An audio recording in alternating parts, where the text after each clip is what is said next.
кого-то ждет в озере огненном смерть.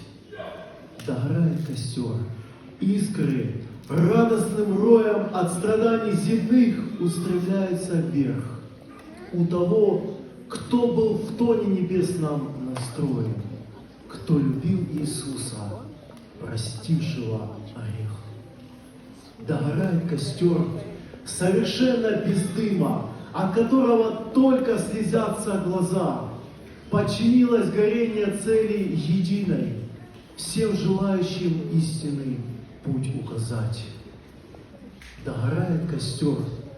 Он сгорал очень быстро, потому что дарил всем тепло, радость, свет, направляли взор к небу летящие искры, открывая для ищущих счастья секрет. Догорает костер, и слабеющий кто-то не желает расстаться с богатством земли. Так печально звучит расставание нота.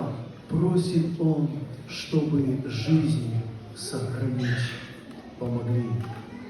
Догорает костер, и никто уж не может на земле ему грешному жизнь продлевать. Так трагично уходит из жизни безбожник, не принявший при жизни Христа благодать.